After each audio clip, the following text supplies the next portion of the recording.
আমার ফাঁসি চাই। বর্তমানে তুমুল জনপ্রিয় ভাইরাল এই বইটি নিয়ে অনেকেই বেশ চিন্তিত। এই বইয়ের যা লেখা তা আদৌ সত্যি কিনা, এবং যে কারণে এই বইটি ভাইরাল সেটা হচ্ছে নিষিদ্ধ। আমাদের প্রাক্তন প্রাইম মিনিস্টার শেখ হাসিনা এই বইটিকে নিষিদ্ধ হিসেবে ঘোষণা করেছিলেন। এখন পাঠক সমাজের একটাই প্রশ্ন, কেন তিনি এই বইটিকে নিষিদ্ধ হিসেবে ঘোষণা করেছিলেন? কি এমন আছে এই বইতে যার কারণে তিনি নিষিদ্ধ হিসেবে ঘোষণা করেছিলেন? হ্যালো এভরিওয়ান, আসসালামু আলাইকুম। আমি রাখি বলছি। আজকে আমি রিভিউ করব মুক্তিযোদ্ধা মতিউর রহমান রেন্টুর লেখা আমার ফাঁসি চাই এই বইটি থেকে। বইয়ের উপরেই সুস্পষ্টভাবে লেখা রয়েছে, প্রধানমন্ত্রী শেখ হাসিনা কর্তৃক সরকারিভাবে সস্ত্রীক অবাঞ্ছিত ঘোষিত। এই বইয়ের ভিতরে যা লেখা তা মুক্তিযুদ্ধ শুরুর আগ মুহূর্ত থেকে মুক্তিযুদ্ধ শেষ পর্যন্ত এবং বর্তমান সময় অবধি বাংলাদেশে যে ঘটনাগুলো ঘটেছে তা এই বইতে উল্লেখ করা রয়েছে। অর্থাৎ মুক্তিযুদ্ধ মতিউর রহমান রেন্টু সে সবকিছুই এই বইয়ে উল্লেখ করেছেন। আমি একটু আপনাদেরকে সূচিপত্রটা দেখাই বইয়ের। এখানে সিরিয়াল বাই তিনি সমস্ত ঘটনা বর্ণনা করে লিখে গিয়েছেন, এবং এই বইটি যেহেতু আমি রিসেন্ট অর্ডার করি, আমার সম্পূর্ণ বইটি পড়া হয়নি। আমি এখানে 2টি প্যারা বা স্টেপ পড়েছি। তার প্রথমটি হলো 69-এর গণ আন্দোলন, 70-এর নির্বাচন, স্বাধীনতা ঘোষণা, মুক্তিযুদ্ধ, সিরাজ শিকদার হত্যা, একদলীয় শাসন, শেখ মুজিব হত্যা, খন্দকার মুস্তাক রাষ্ট্রপতি, কোল হত্যা, 3 নভেম্বর গণ অভ্যুত্থান, 7 নভেম্বর সিপাহী বিপ্লব। বইয়ের প্রথম শুরু হয় আগরতলা ষড়যন্ত্র মামলা দিয়ে। 1969 সাল বাঙালি বিরচিত এক সংগ্রামের মাধ্যমে কারাগার থেকে বের করে আনলো বাঙালির অভিসংবাদিত নেতা বঙ্গবন্ধু শেখ মুজিবুর রহমান। অর্থাৎ বাঙালি জনগণই সংগ্রাম করে বঙ্গবন্ধু সহ আরো যারা এই আগরতলা ষড়যন্ত্র মামলায় গ্রেপ্তার হয়েছিলেন তাদেরকে বের করে আনে। আগরতলা ষড়যন্ত্র মামলার ব্যক্তিদের সাথে মিলেমিশে যতটুকু জানা যায় তা হলো, পাকিস্তান আমাদেরকে উপনিবেশ বানিয়ে রাখতে চেয়েছিল, আর পাকিস্তান যে আমাদের ধর্মের নামে শোষণ করেছে, অর্থাৎ পাকিস্তান যে বাঙালিদেরকে শোষণ করছে, নির্যাতন করছে, সেটা বাঙালিরা সুস্পষ্টভাবে বুঝতে পেরেছিল। অভিযুক্তদের প্রায় সকলেই বলেন, বাঙালিদের অধিকার থেকে বঞ্চিত রাখার জন্যই পাকিস্তান সরকার তিলকে তাল বানিয়ে এই আগরতলা ষড়যন্ত্র মামলা দায়ের করেন। এবং 1969 সালে ছাত্রনেতা তোফায়েল আহমেদই বঙ্গবন্ধুকে বঙ্গবন্ধু উপাধি দিয়েছিল। পাকিস্তান সরকার যখন নির্বাচনের ডাক দিয়েছিল তখন আমাদের মজলুম জননেতা মাওলানা আব্দুল হামিদ খান ভাসানী বলেছিলেন যেন আমরা পাকিস্তানি সরকারের নির্বাচনী ফাঁদে না দিই। তাদের যে স্লোগান ছিল সেটা হচ্ছে নির্বাচনে লাথি মারো, বাংলাদেশ স্বাধীন করো। কিন্তু বঙ্গবন্ধু শেখ মুজিবুর রহমান কিন্তু নির্বাচনে বসেছিলেন এবং বঙ্গবন্ধু এবং তার দল অর্থাৎ আওয়ামী লীগ সংখ্যাগরিষ্ঠতার জয়লাভ করে এবং 169টি আসনের মধ্যে 167টি আসনে জয়লাভ করে, বাকি মাত্র 2টি আসন ছাড়া। বঙ্গবন্ধু শেখ মুজিবুর রহমান এই কথাটা কিন্তু আমাদের 7ই মার্চের ভাষণেও বলেছিলেন যে আওয়ামী লীগ সরকার নির্বাচনের সংখ্যাগরিষ্ঠতা জয়লাভ করে। এরপর আসি 7ই মার্চের ভাষণ। অর্থাৎ বঙ্গবন্ধু শেখ মুজিবুর রহমান কিন্তু স্বাধীনতার ঘোষণা দিয়েও আবার ঘোষণা দিলেন না। অর্থাৎ তিনি তার এই 7ই মার্চের ভাষণে পাকিস্তান সরকারের উদ্দেশ্যে 4টি দাবি রাখলেন। এই 4টি দাবি যদি পূরণ করা হতো তাহলে বাংলাদেশ আজও পাকিস্তান থাকতো, অর্থাৎ আমাদের বঙ্গবন্ধু শেখ মুজিবুর রহমান হতো পাকিস্তানের প্রধানমন্ত্রী, যেহেতু তিনি নির্বাচনে সংখ্যাগরিষ্ঠভাবে জয়লাভ করেছেন। আন্দোলন তবুও নতুন মোড় নিল এবং বাঙালি বুঝতে পারলো যে তাদের যুদ্ধ করতে হবে। এখন এখানে বাঙালি কখন যুদ্ধটা শুরু করলো? বঙ্গবন্ধু যে পাকিস্তান সরকারের কাছে যে 4টি উদ্দেশ্য রেখেছিল তার সেই 4টি হচ্ছে: 1, সামরিক আইন মার্শাল্লা তুলে নিতে হবে, সমস্ত সেনাবাহিনীর লোকদের ব্যারাকে ফিরিয়ে নিতে হবে, যেসব হত্যা করা হয়েছে তার তদন্ত করতে হবে, জনপ্রতিনিধিদের কাছে ক্ষমতা হস্তান্তর করতে হবে। অর্থাৎ বঙ্গবন্ধুর এই 7ই মার্চের ভাষণে বলা 4টি দাবি কিন্তু আমরা সবাই শুনেছি, কিন্তু এই 4টি দাবি যদি মেনে নেওয়া হতো তাহলে তো বাংলাদেশ আজ পাকিস্তানই থাকতো, তাই না?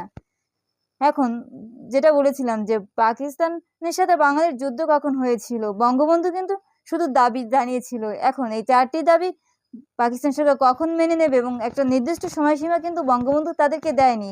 যেমন বর্তমান বৈষম্য বিরোধী ছাত্র আন্দোলনে অনেক আলটিমেটাম দিয়েছে যে এই টাইমের ভিতরে আমাদের দাবিগুলো মেনে নিতে হবে, কিন্তু বঙ্গবন্ধু কিন্তু পাকিস্তান সরকারকে কোনো ধরনের কোনো সময়সীমা বেঁধে দেয়নি যে কখন তারা তার দাবি পূরণ করবে এবং ঠিক যুদ্ধটা কখন শুরু করবে কিংবা আদৌ করবে কিনা, এভাবেও কিন্তু কোনো তিনি নির্দিষ্টতা দেননি বা কোনো দিন তারিখ দেননি, যে কারণে বাঙালিরা একটা অস্পষ্টতা এবং সংশয়ে কাজ করছিল যে তারা কখন যুদ্ধ করবে।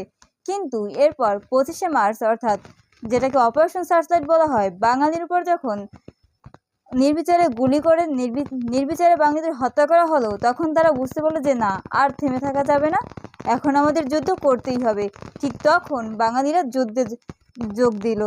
এবং এখানে কবি নির্মলেন্দু গুণও বলেন যে 7ই মার্চের দাবি যদি পাকিস্তান মেনে নিত, তাহলে বাংলাদেশ আর যাই হোক, এ যাত্রার স্বাধীনতা না।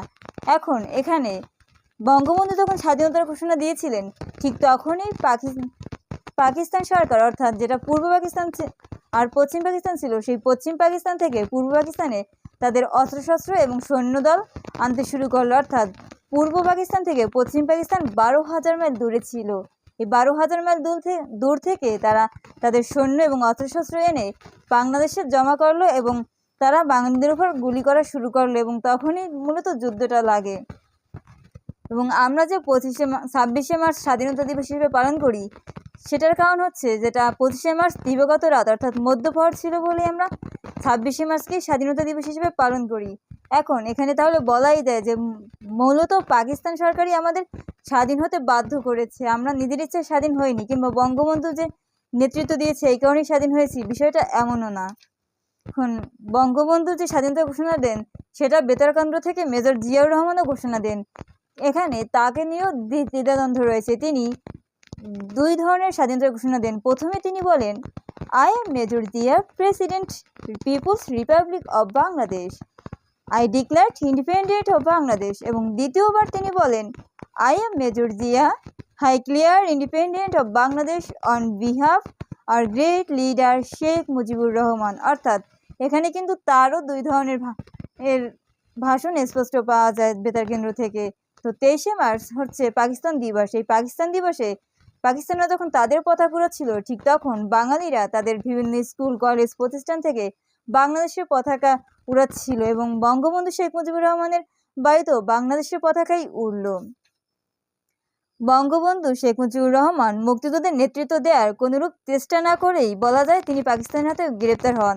অজ্ঞাত কারণেই তিনি ইচ্ছাকৃতভাবে হয়তো পাকিস্তানের হাতে বন্দী হয়েছিলেন, এবং বাংলাদেশের যুদ্ধ শেষ হওয়ার পরে তিনি বাংলাদেশে প্রত্যাবর্তন করেন, যেটা আমরা সকলেই জানি 1972 সালের 10ই জানুয়ারি। এখন মূল যে টপিক, সেটা হচ্ছে স্বাধীনতার অর্থ কী।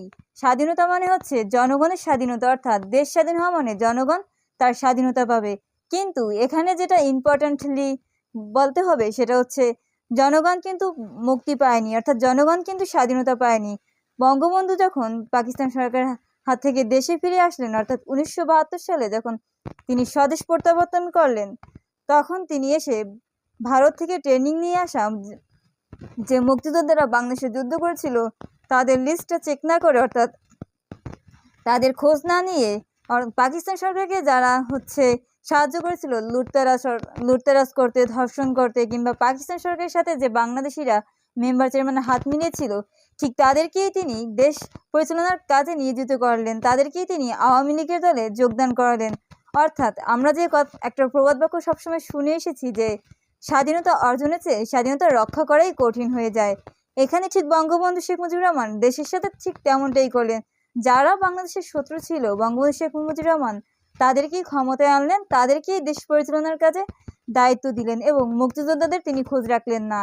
এখন এরা যে দেশ পরিচালনা করলো, হিতে আমাদের দেশের আরও ক্ষতি হলো, অর্থাৎ দেশের শত্রুই দেশ পরিচালনার দায়িত্ব পেল, যাতে আমাদের বাংলার জনগণের আরও ক্ষতি হলো, অর্থাৎ স্বাধীনতা হয়েও বাঙালির আবার স্বাধীনতা হলো না। তো আমার এই 2 স্টেপ পড়া হয়েছে, এবং এখানে যে কথাগুলো রয়েছে সেটা হচ্ছে আমার পুরোপুরি সত্য মনে হয়েছে, কেননা এই বইয়ের ইতিহাস যেটুকু আমি পড়লাম, সেটা আগে থেকেও আমি মোটামুটি জানি যে বঙ্গবন্ধু বাঙালির উপর নির্বিচারে অনেক অত্যাচারই করেছে, এবং সেটা হয়তো বর্তমানে অনেকেই শুনেছে, এবং এই বইয়ে সেটাই হয়তো সত্যি তুলে ধরেছে। অনেকেই বিশ্বাস করছেন এই বইটি, অনেকেই করছেন না। তো আপনারা পড়ে দেখতে পারেন, এবং পুরো বইটি পড়া হয়ে গেলে আমি পুরো বইটির রিভিউ নিয়ে আসবো। সেই পর্যন্ত সবাই ভালো থাকবেন, সুস্থ থাকবেন। আল্লাহ হাফেজ সবাইকে।